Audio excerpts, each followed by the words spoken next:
Thank you so much. Big crowd here today, so very excited to have this conversation, and thank you so much for those kind words. So I think this is a really interesting conversation to have right now. I mean, we look at the life expanse of the average American, and it is impressive. I mean, the average person born today, it will easily live into their late 70s, and certainly many will live to be 100. And interestingly, I think research is even showing now that the person that will live forever has already been born, which is like kind of a sci-fi notion, and we got to wrap our head around that. But it really does raise a lot of questions around the implications of these longevity spans, what this means for our society, what this means for both personal and professional aspects of the American life as we know it. And so I want to toss this out in a big, bold way to get us started. And I want both of you to kind of give me a sense, when we're talking about living to 100 or living past 100, when you think about that, what comes top of mind in terms of the, sort of macro implications of living to 100? Because that's a big number. I'll start with you, Penny. And I almost forgot to introduce our wonderful panelists. Forgive me.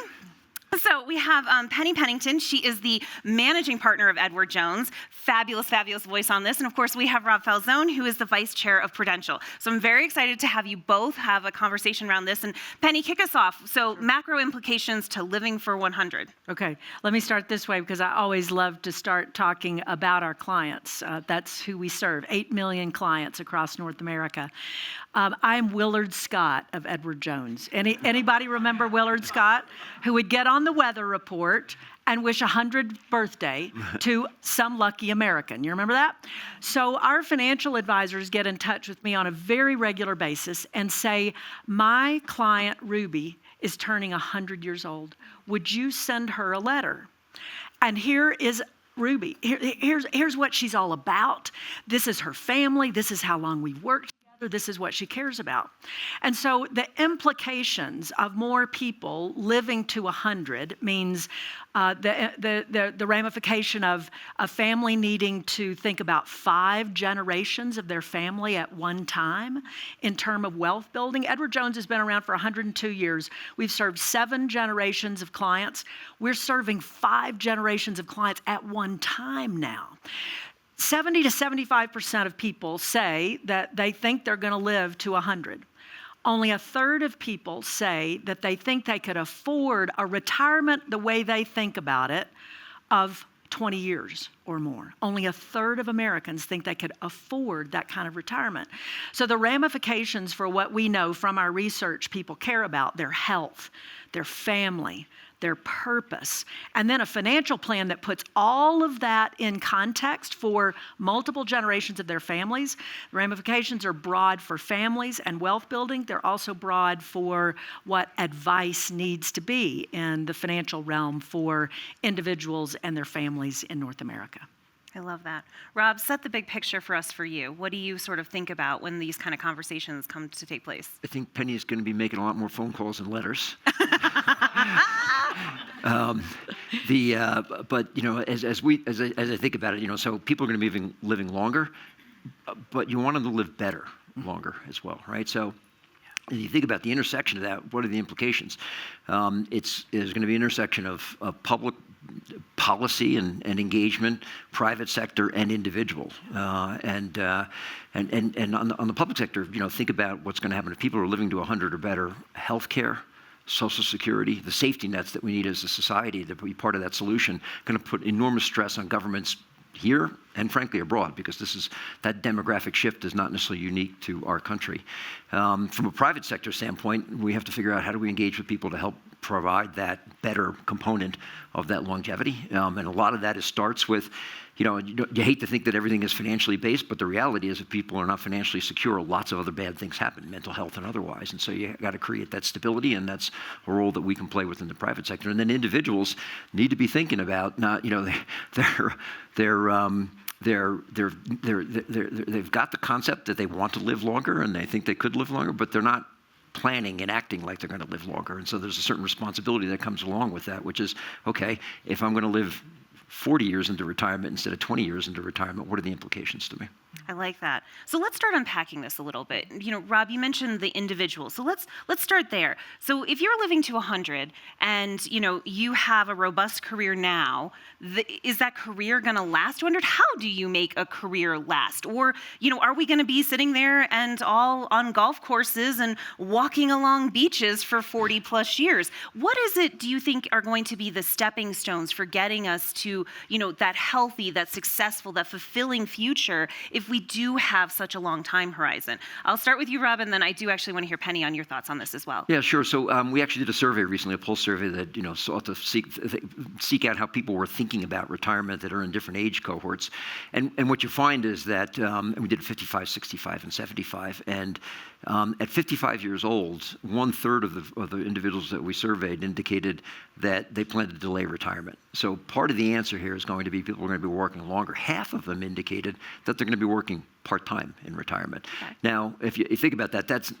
hopefully that doesn't mean a lot of people are working in checkout lines in supermarkets, but rather extending their careers as sort of the positive aspects of that. So I think it's very much that, individuals will need to look to solutions. Part of that solutioning is going to be, okay, how do I remain relevant to the workplace so that I can extend my career in a way that is not only bridging that financial gap, but also bridging sort of my mental well-being and emotional well-being during that period of time as well. Makes sense. Penny, what about you? I mean, Rob brings up a good point around this sort of skill aspect. Mm-hmm. Do you think that folks are going to have to continuously reskill throughout their career? Yeah. So I would connect it to something Rob talked about just a moment ago. There's a personal aspect to this, an individual decision-making process. There's also structural and systemic issues at work, and not at work where we go to work, in the context of what we're talking about here. And so what we're really talking about is the skill associated with thriving for a long period of time. I mean, my mother was the person who said, my 50s were great, 60s were really wonderful, 70s pretty good, 80s, geez. and my parents are 86 now. And so I think about the skill that they have brought to their career and thriving in their career, constant upskilling in their career. That's been my experience. I just turned 60 years old. But I also know about the skill that they have brought and that I seek to bring to thriving in my health. And I want to make a connection there because I'll go back to some research that we did where Americans who are thinking about retirement said there are 4 things that they care most about: their health, their family, their purpose, and then their financial plan that wraps all that up. So we have to become better skilled at the health decisions that we make in order to thrive, in order to keep our mental capacities sharp so that we can continue to reskill for work, which is very often the thing that gives a lot of us some purpose. So that skill building is a big part of the personal decision making. And then connecting with something that Rob just said, we really do have very good tools in our country to help us save for a productive retirement. Employer retirement plans. 75%, roughly 75% of Americans have access to an employer-sponsored retirement plan. They're not utilized as well as they could be. Only 23% of Americans really utilize them to their fullest. There are catch-up contributions for those 50 and older. Secure 2.0, which is a retirement security act that has been manifested a couple of different times since 2018, gives some really powerful tools to employers and to savers. But financial literacy and financial education is a big part of the personal decision then that people need to make in tandem with their employers and the planning that they want to do to become skilled about their retirement and financial planning as well as their health planning. I like that. It's interesting. You mentioned the sort of employer tools. And Rob, I'm curious, putting on your employer hat at the moment, because you are a major employer, how do you think employers need to be thinking about an aging workforce? And, how obviously that has implications for the labor market, but specifically, what, kind of things do you think that we need to maybe rethink on the employer side when it comes to a people that really can live and work longer, especially, in such fields like finance and things like that, where maybe retiring at 65 isn't in the cards? Yeah, so I kind of think about it in two dimensions. One is an employer, how we think about our own talent, and then secondly, as an employer, particularly an employer focused on financial services and retirement, what we think our responsibilities are there. So with regard to our own people, I look at my own career, and about every decade, and there have been too many of those, I had to reinvent myself in one way or another. Now the shelf life is like at best half that. I mean, about every 4 years, you got to reinvent yourself because the pace of change is that rapid. Right. Incidentally, and we could talk about this if you'd like, but I happen to think that the new wave of technology, and particularly artificial intelligence, is actually to make that easier for people. Okay. So we need to think about how do we provide the training for individuals that allow them to stay relevant to the workforce, and think about why is 65 a retirement age? Let people think about much longer careers if we can ensure that they got the skills in order to remain productive. Outside of sort of how we think about our own talent, then I think we have a responsibility for, just picking up on Penny's comments about the Secure Act. We have a responsibility for working with private sector institutions, public sector as well, to help bridge the gap for individuals that are otherwise not going to be prepared for that retirement from a financial standpoint. And so, industry was very involved with legislators around Secure Act 1.0 and 2.0. And we should take a little bit of a victory lap for that, because I actually think we accomplished a lot with that, with auto enrollment and auto escalation, and the PEPS plan, so the multiple employer plans that can come together in order to make that employer-sponsored retirement plan even more broadly available. But there's work still to be done there. Most people, they aggregate assets in their savings, and then they're going to be asked to say, okay, you're going to live for 30, 20, 30, 40. We have tools incidentally that'll help people with this. I've never taken it. I don't want to know how old I'm going to live to. It's sort of like that feels a little doomsday-ish to me, but we can predict how long people are going to live, and it's sort of like they don't have the tools, the financial education, and maybe they shouldn't even need to figure out how do they take a collection of assets and translate that into an income stream that's going to last them for the rest of their lives. So obviously, as financial institutions, we can do that for our own employees, but we need to do that more broadly for the population, because they have no idea what that accumulation of assets needs to look like. And they're not specialized in longevity and mortality tables and how do you invest in a way that constructs a portfolio that'll generate an income for you. Those are things we need to deliver in a more simple way for them, so they can, with some level of financial literacy, be able to take advantage of these kind of tools that will actually bridge the gaps that are out there today. It's interesting you talk about the gap, and you both mentioned tools that have really evolved over the years to make it a little bit easier for Americans to save for retirement, and hopefully save enough for a very long period of time if they choose not to work or can't work in some cases. But there does seem to be this gap. There are a lot of Americans that are unprepared. In fact, Rob, you guys just did some research on this. So, I'm curious, maybe I'll start with you, Penny. Where is the disconnect, and why is there the disconnect? Is it really just that because of inflation, because of the high cost of living, Americans simply just can't save? Or is it, more around the financial literacy? Is it all of the above? Where do you see all of this? There's a lot of it that you just got to, has a lot to do with confidence. When we surveyed retirees, they said, I started saving at 38, but I should have started 10 years earlier. I was a financial advisor. We have 20,000 financial advisors, and it's uncanny that you talk to a client and they say, I wish I'd started earlier. Will you please talk to my kids? Could you get them started saving earlier? They don't think it's important, or they don't think that the $100 that they would put away a month through their employer-sponsored retirement plan is going to make a difference. And of course, the magical world of compounding, it makes a huge difference. So there's a financial literacy and education component. There's a confidence component associated with it. And there then is an access to advice component. I will never forget sitting in my parents' den at 14 years old, saying to my parents, I think I may be the first generation in the Pennington Springfield family that doesn't do better than the last generation. And I remember my father saying, oh, no. That's not the way this family works, and that's not the way this country works. We're giving you tools and opportunities, and I am such a blessed person. I lived such a lucky life. But part of the luck was that I had parents who really goaded me in that direction. And then my first paycheck, my dad was calling me saying, "You signed up for the 401k, right?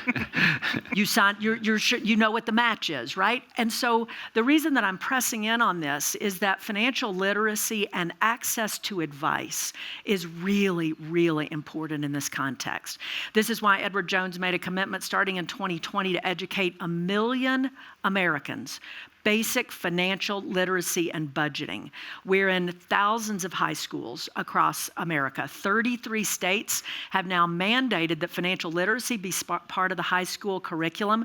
They haven't paid for it, and that's one reason that we're investing as we are, because we take our tools, the EverFi tools, into those settings and digitally to educate more people. We're at about 900,000 now, so apparently we didn't set the goal high enough because people are voting with their time. And young people, then, we know their confidence is going up, and we also know they're going home to talk to their parents about, do you do this? Does our family know about this?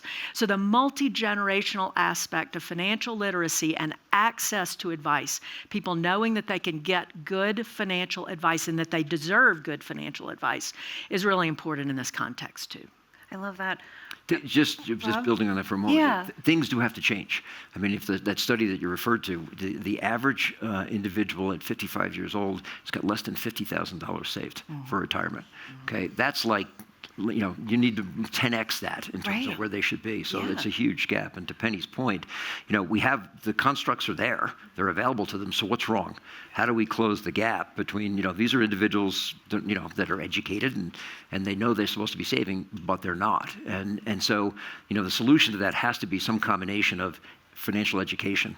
It has to be some combination of having things readily available to them for enrollment.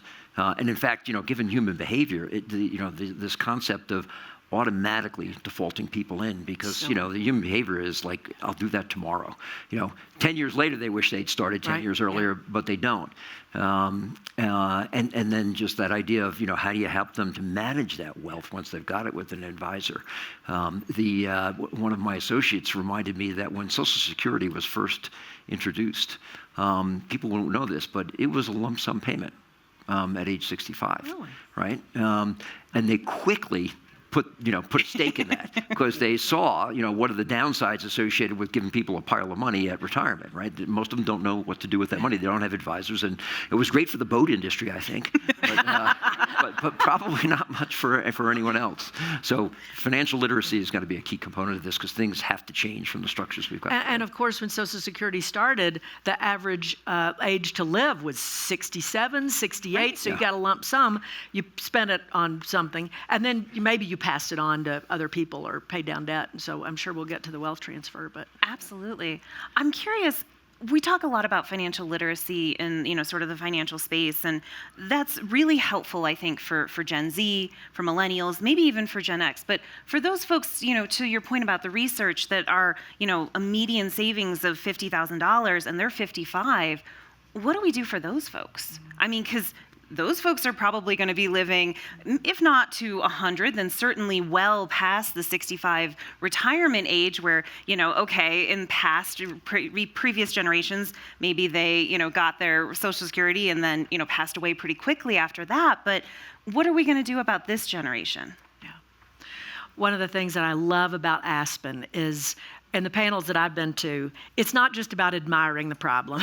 It's, okay, what can we really do, right? And so Rob and I are both talking about personal decision-making, about structural changes that can be made, and about systemic approaches that we can use.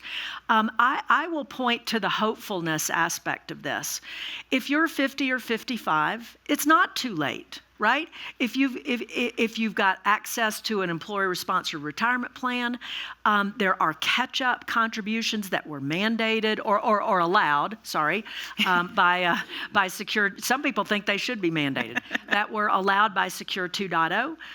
There are ways to continue to build savings when you're 50, 55. If it's a traditional household, your kids are gone, right? Maybe the costs associated with how you're living could be lowered. The research that we have done says that people are willing to pivot, actually. They're willing to change the way they live. They're willing to begin budgeting in different ways than they were. They're willing to work longer. Interestingly enough, some of the research that we've done says the happiest generation are older folks. They are able to put into context what has happened to all of us over the past 4 or 5 years. They have questioned the purpose of their life and found some meaning to that. And very often work or caregiving or volunteering or different kinds of things are really part of that. And so staying active and involved, and maybe to the point of working and continuing to earn an income so that people can continue to save. And then the other thing that is a very real thing in the world of a financial advisor advising a family is the discussion where a 55-year-old says, I got a kid who's got college debt, and I need to save for my retirement. Am I a bad parent if I save for my retirement versus help my kid with their college debt? This is not a question of arithmetic.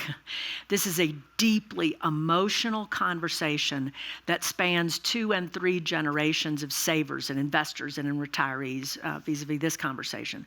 That's where good financial advice comes right back into play.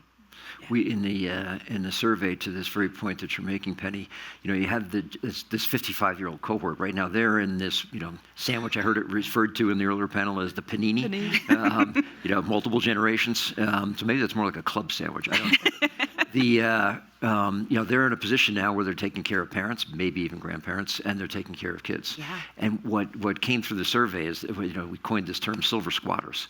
So as they're looking at solutions, behavioral change is going to have to be a component of it. Engaging in savings, there have to be institutional frameworks that help with that. But in addition to working longer and maybe working part-time, their expectation, a quarter of the respondents to the survey indicated they expect actually, to reverse that situation, that they will be looking for help from their children to get them through retirement. That's when you talk about sort of dynamics and emotional discussions that need to be had. If people have that level of expectation, because I'm not sure their kids know that they expect them to do that at this point in time. Yeah. But I'm so glad you mentioned that. Our research says the kids are really worried about this. Yes. And several of us were in the great wealth transfer. I know my kids would be scared to death if I told them I'm coming to live with them. I'm coming for you. We dealt with you for like 20, 30 years. We're done. Right? Yeah. The panel that Lena was doing just a little while ago with Dr. Joe in the back and Megan. This is where I'll go back to it. Good financial advice takes some of the heat out of this conversation because the next 2 generations are really worried about their parents. Oh, yeah. They're worried. They don't know if they're ready for retirement and might need to be depending on them. They don't know what their health care situation is, whether they've purchased long-term care, whether they've purchased health and supplemental health insurance, as many people have, but maybe not as many who could. The kids don't know about that, and so they're worried. And so a multi-generational conversation with a financial advisor where all those generations see and experience that a professional is helping them make sense of all of this together as a family, takes the emotion out and often can bring more harmony to that family than otherwise. Penny, you're just going to help me sleep better at night. You've got optimism for our, 55 plus crowd. You've got, good advice for families. You've got to go talk to your parents. Right. We talk. Yeah. I'm a millennial. We talk. I do want to talk about women in this context, though, because so much of this conversation we talk about, both women and men. But when it comes down to it, women do tend to outlive their husbands. They do tend to live a little bit longer. And, the research does show that, they tend to be less prepared as well. And so, when you guys are sort of having these conversations, and what is one of the things that keeps you hopeful? What are something that perhaps is a little bit of a concern for this cohort? Well, to your point, our survey showed women are, a third less prepared than men are for retirement. And you take any of the statistics that we're going through in terms of the challenges that are associated with them, and in every instance, women are more challenged than the average associated with that. Having said that, I'm not sure that there's a solution bespoke to women. The reality is, particularly when it comes to some of the mental health issues and the stress associated with it, as generally that person in the family that, according to the earlier panel, is sort of the go-to person and feels the most responsibility for the success of the family, and therefore feels some of that at the intersection of that stress of the sandwich generations, et cetera. It's acute in that particular case, but the solutions are the same. Okay. They just need to be put into place in a way that all can access it. And probably, as you think about those solutions, you need to ensure that those access points aren't skewed from either a gender standpoint, or frankly from a socioeconomic or cultural standpoint either. So it's a matter of designing the right solutions and then making sure that there's equitable and broad access to those solutions. Makes sense. Yeah. Do you think that, Penny, financial literacy plays more of a role here? Does the tone or the message need to be slightly different, if not the solutions? Yeah. Well, I like where Rob was going. This is sort of a gender-neutral kind of set of impacts that we can all make together. Going to the gender part of it, there is a gap there. There's a confidence gap there. It's proven women's confidence in their financial well-being and financial future is 10 to 12 percentage points lower than men. There's clearly a longevity gap. I mean, actuarially, women are going to live longer than men and be taking care of family members longer than men. And then there's a planning gap. And the third gap is goes back to women's confidence about a budget and about a financial plan. And their confidence in the financial literacy part sort of impacts that. But here's the thing. The research proves that women are better planners in the investment realm. They stick to decisions longer. They make fewer emotional decisions about what to buy and sell in terms of their investments. And their decision-making tends to be oriented to multi-generation, so a long-term view, which anybody who knows anything about investments knows that it takes a long-term view. And so when women seek out, when that advice is available to them, they actually end up being really terrific clients and terrific planners for their family when they take hold of that. When confidence goes up, mental well-being improves, and when women's mental well-being improves, the cascade effect across community, family, society is absolutely for sure. I love that. Probably because women wear so many hats. Women wear a lot of hats. Women wear a lot of hats. I will take questions from the audience. It's not just going to be me having the opportunity to give these guys lots of burning questions. So if you do have questions, start thinking about it now. We'll start getting mics to go around. But I want to turn a little bit to the sort of big societal issues here. You both talked about policy solutions. Obviously, some of that has already been in play with Secure 1.0 and 2.0. But we do seem to have a lot of our social safety nets under threat. We have an entire generation, it seems, who does not believe they're going to get Social Security. I'm speaking of Gen Z, but it's not very popular among millennials either. Certainly, Medicare, Medicaid, very much under threat, under challenge. How do you guys think about this in a big, broad view, if you will? Rob, I'll start with you. Sure. So first, if you look at the demographics, you've got the safety nets are going to be challenged, okay? Because the percentage of our population, you go back to the 90s and you go forward to today, it's almost 2x the percentage of the population that's going to be 65 and older, right? And that's going to continue to creep up. And so you sort of think about the burden of the working population to continue to pay into systems that are essentially pay-as-you-go systems today, to provide the support for a growing sort of retired population. You can envision the sort of societal stress that could be, associated with that kind of a burden that we're You say societal stress. I say generational warfare. Yeah. Well, so obviously need to be thinking about how you avoid that from a public policy standpoint. In terms of the social safety nets that we have, they clearly need to be addressed. I mean, we have Social Security in 10 years is going to hit an inflection point that something's not going to need to be done. Today, the average individual or household Social Security provides about 40% of their income upon retirement. So they've got to fill that remaining 60%.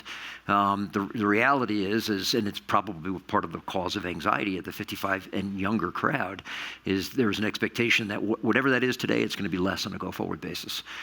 Less because of inflation concerns, less because of the need to balance that out on a go-forward basis, and so that 40% is going to be something less than 40%. So as individuals are planning now, they need to think about the public component of their safety net is going to be something probably significantly less than it was before. And so whatever the gap was that they thought, they need to plan for an even a larger gap over a longer period of time. And so that puts the burden back on the private sector to figure out, okay, how do we work with the public sector is going to have a funding issue in terms of the amount of safety net they can provide directly. What they need to do and what we need to do as an industry is engage with the public sector to say, okay, how can we create good private sector solutions to this problem? And this lifetime income is something that we're particularly focused on, because if you're in a DB plan, you get to retirement and you know that for as long as you live, there's going to be a paycheck coming, right? You didn't think about what assets I had to aggregate. But if you're in a DC plan, suddenly you're charged with that responsibility, as we were talking about before.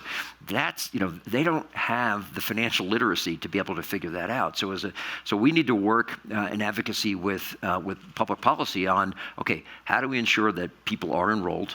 How do we ensure that they are saving once they're enrolled? And how do we ensure that whatever they save can be translated into a lifetime of income for them without them having to have to figure out how to do that and take the risk associated with doing that?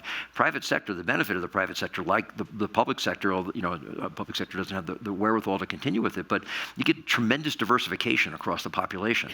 And you have sophistication and acumen in institutions that can do all the math that needs to be done. And the combination of skill and diversification, you can provide solutions into the marketplace that individuals can't create for themselves. And so that's got to be part of the solution to go forward. They have to change behavior. They have to change expectations around how long they're going to work. And we have to provide them with the tools to then bridge them from when they stop working to the end of their retirement. And those tools have to contemplate that the public sector is going to be less of the solution going forward than it has been historically. I like that. Penny, Social Security being just one point of this, obviously, Medicare, Medicaid, health care in general, that's a huge issue when we talk about longevity. What are, again, concerns, opportunities here for, folks as well as, sort of on a societal level? Yeah. Well, as it relates to healthcare is the most expensive thing that you'll pay for in retirement. And that's just steady state. That's if you're in pretty decent health. If you have a catastrophic occurrence like Alzheimer's or dementia diagnosis, which are the most expensive disease states there are. And the expense extends beyond the person who is afflicted with this to, on average, 2 more people who have to care for that family member. It's a long-lived disease state, and it's only growing in its prevalence. This is why Edward Jones has been devoted for a number of years, since 2016, to finding the first survivor of Alzheimer's. On average, it costs $350,000 to care for an Alzheimer's patient during the term of their disease. So if we can relieve that kind of tax on society, on people, it destroys your retirement, destroys your memories, all the things that people work so hard to create. So if we can help with Alzheimer's and dementia, that's a big part of it. But this goes back to individual decision making as well. Helping ourselves thrive in our health and younger in our lives is going to help us be healthier, thrive more, have better states of well-being as we get into retirement. There are a couple of structural options: the purchase of health supplemental health insurance, the purchase of long-term care insurance. Only about 12% of people have purchased long-term care insurance, and with the prevalence of dementia and living longer, there's more and more a need of that.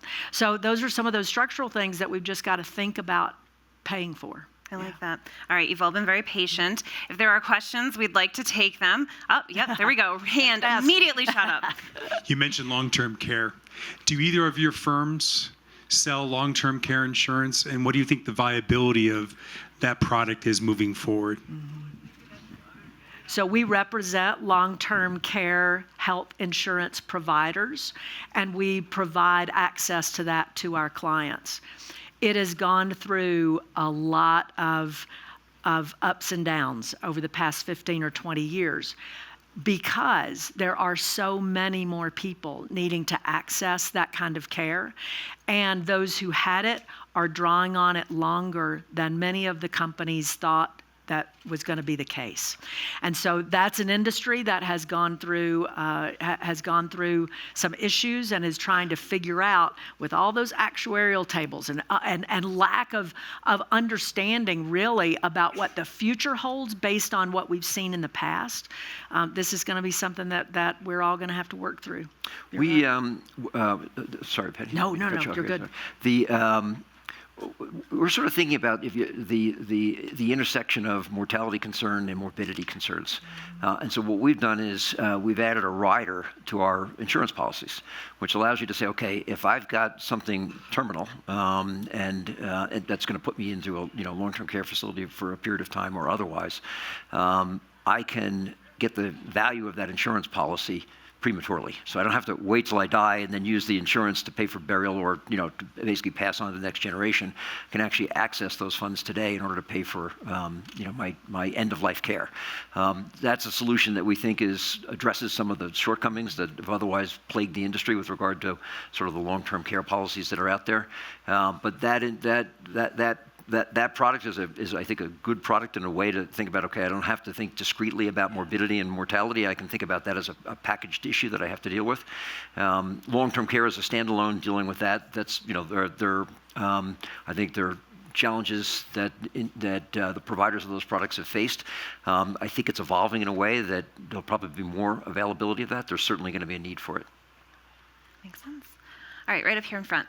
Wait for the mic, just if you would. Thank you. Hi, Heather Lear, Alta Financial. So there are only 20 million Americans who have a net worth of over $1 million. 69% of Americans have less than $1,000 in savings. We have like 58 million gig economy workers who are not in these conversations at all. And I just wonder if the incentives for the financial services industry are aligned with anything other than helping the people who have money maintain their money. Mm-hmm. Because I see that I teach younger people about health and wellness and money, and all they can say to me, and including my children who have graduated from great colleges, they just don't have any money. That lifestyle is outrageous, that families have kids with disabilities, as I've said, and that mental health around financial stress is like at an all-time high.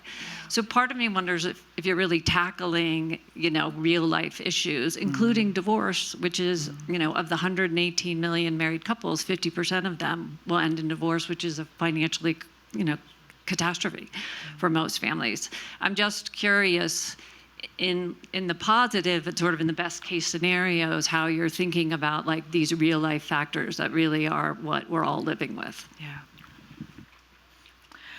I'll tackle it from I'm channeling 20,000 financial advisors and branch teams and 8 million clients. That's what we deal with is real life. And we commit as a firm to help people establish, grow, give away, and pass on their wealth. We don't have minimums and we don't have maximums. We talk to 5 generations at a time of what we call serious investors. Serious investors, what that means is someone who wants advice, someone who appreciates a relationship, and someone, given the information, is willing to put away some amount of money for more optionality in the future. Now, we find that exists, that description, it actually exists across all generations.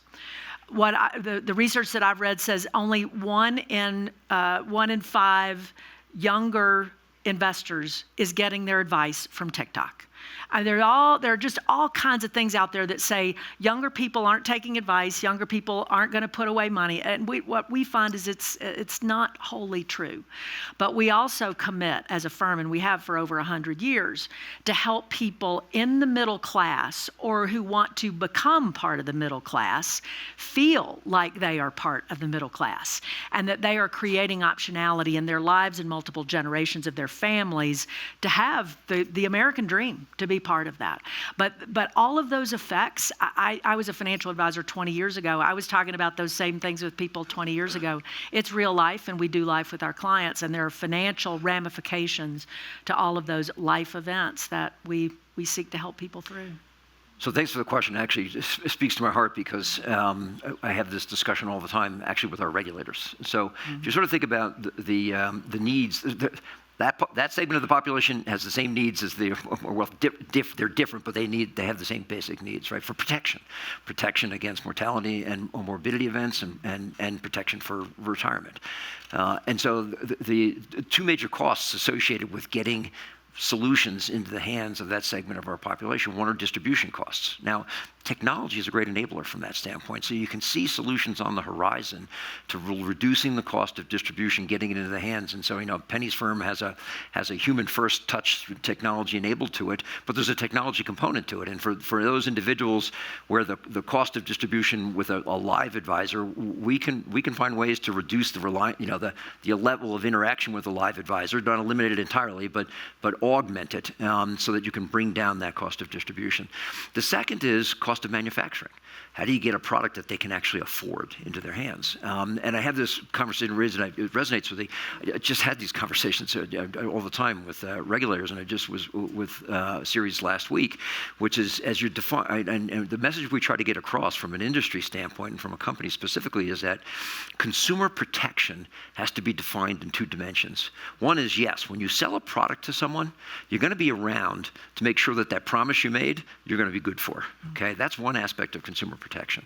The other aspect of consumer protection is to make sure that the product is actually available to individuals.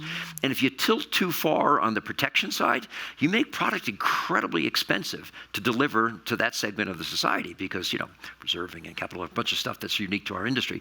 It makes it very difficult. And in fact, further, use of technology gets limited. And, a great example, we're very focused right now on being able to serve the Latin American population in the U.S., Spanish-speaking and Latin population in the U.S., and we're trying to make that an end-to-end experience for them, right?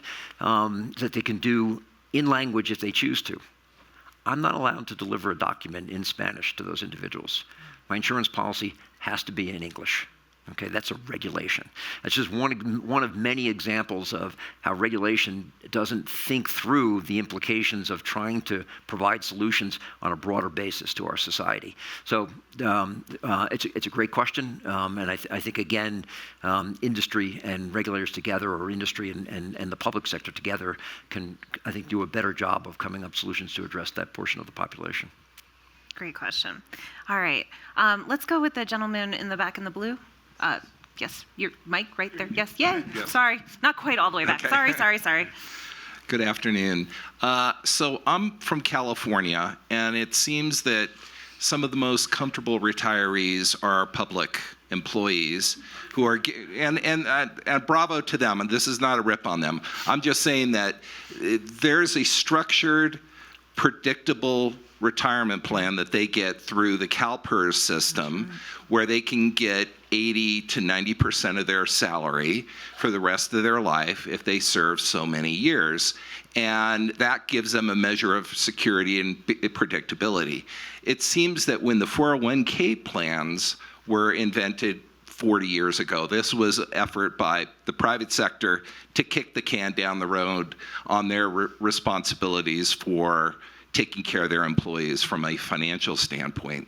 And then, as we've heard, there's tremendous stress, there's unpredictability, there's conflicting goals for how you should be spending your money. Should you take care of your kid, save for retirement, what have you? Should maybe one of the big crazy goals is to say, listen, maybe we need to go back and revisit some of those days where employees could be guaranteed a predictable pension plan, given if they showed sufficient loyalty to a company over a period of time. That way they don't have to deal with all of this stress that maybe our grandparents never had to deal with because they knew they had a pension when they reached a certain age. Yeah, so you mind if I try to tackle that first, Penny? So first, I think the answer is yes, but let me come to sort of some nuance associated with that. First, to your very point, there are 75% fewer defined benefit plans today than there were back in the 80s, okay? So there's been a steady decline in that. A little different nuance on defined contribution plans. They were originally intended to be supplemental to defined benefit, not replacement thereof. Over time, what's happened is they've begun to replace defined benefit plans. Now, there's a silver lining in that. Our workforce today is very, very different than the workforce of decades ago. It is a significantly more mobile workforce. I spent my career at my company, which my kids just cannot believe. They're all on their 4th and 5th jobs, okay? A defined benefit plan works much less well in a society as mobile as ours, where people are moving from company to company and job to job as they look to build their careers over time. So a defined contribution plan can work extremely well in addressing that part of our society, that element of our society, which is this mobility piece of it. It just has to be designed for the use that it's evolved to, right? So over time, it evolved from something that was supplemental to something that was a replacement, but the features of it didn't evolve along with the use of it. And that's where we talk about the things that we've accomplished as an industry in Secure.1 and Secure.2, 2.1.0 and 2.0 in terms of the auto enrollment and auto escalation. This isn't a matter of companies suddenly reduce their cost per employee. That hadn't happened as a result of it. They got out of a business that they didn't know anything about. Most companies, other than companies like mine, don't know how to predict longevity or mortality, and they found themselves uncomfortable with the liabilities that they were creating and unable to manage those liabilities. We're able to manage those much better. So if you can combine the benefits of a defined contribution plan with the benefits of a defined benefit plan, which is certainty of income, you have sort of the best solution for a society that wants to have multiple careers and multiple jobs. So the answer is, how do we take a defined contribution plan, make it more robust, ensure that everyone's enrolled and that they're saving enough, make it default. We can't make it mandatory in a country like ours, but we can at least make the defaults robust so that people are default opted into and default at a certain level. And then from there, provide lifetime income solutions that are attached to it, which are not really a core component of defined contribution plans today. So the answer is yes, we need to provide that to them, but we just need to do it in a different chassis than how it historically was done. I like that. I also would like to point out that sometimes we think about these things in rose-colored glasses. We've had a lot of pension plans blow up over the years. They've gone through bankruptcy where people's got pennies on the dollar. I mean, it is a little bit of a... Yeah, CalPERS is not likely to go out, but there have been a number of other plans that have, yeah. But, all right, let's get one more question. Gentleman in the gray at the front, and we'll try to get through this quickly. Thank you for sharing your wisdom with us. I have a practical type questions to ask both of you. Let's say you do your homework and you determine that when you're retired, you need an arbitrary number of $150,000 per year. And let's say you have your investment is put in the right places, as my friend Larry says, to earn you income while you sleep. And then lo and behold, inflation starts showing its ugly face, like having to eat dinner at an Aspen restaurant. How do you guys recommend that you plan for inflation when we really don't know what's going to happen? Yeah. Penny, I'll let you go first on that one. I'm sorry. I'm going to throw you under the bus. It's all right. Give me some time to think, would you? I will first approach from the standpoint of arithmetic. A visualized financial plan where your financial advisor has toggled between 0 and 5% inflation persisting over a long period of time to figure out what that's going to do to the principal value of your investments. If you choose to continue to live the same lifestyle that you were living before inflation did what it did. It is just true that $100 at the grocery store 3 years ago now costs $130, and it's not going backwards. That's that's not going backwards. The rate of growth of inflation may subside. In fact, it has, and that's of great benefit. But those prices aren't going to come down. And so a visualized financial plan that shows you what that looks like, and then allows you and your family to make the decisions. Okay, do we go to Aspen or do we drive over to Eagle? I don't know. I don't know where that, I don't know where the trade down from Aspen would be. Whatever that would be, those are then behavioral decisions that you and your family have got to make. Yeah, so advice is going to be critical here because most people don't have the financial sophistication to answer the question you just asked. Mm-hmm. But the answer is embedded in portfolio construction, right? So what you have to have is a portfolio where assets are in that portfolio that give you inflation protection. Equities. How much in equities? Well, that's a function of what liquidity you need from that portfolio over time as you're drawing down the $150,000 per year. And the answer to that changes depending on as markets and as you age. And so it really gets to doing the scenario planning and ensuring that you've maximized your assets that are going to provide the highest return, subject to the distributions you have to make on an annual basis. And the risk you're willing to take. Yeah. Or not take. Well, on that very technical note, we will wrap this up. Please thank our speakers. This was a really great panel, guys. Thank you. Good job, Megan. Thank you. Thanks, Great buddy. to see you. Great.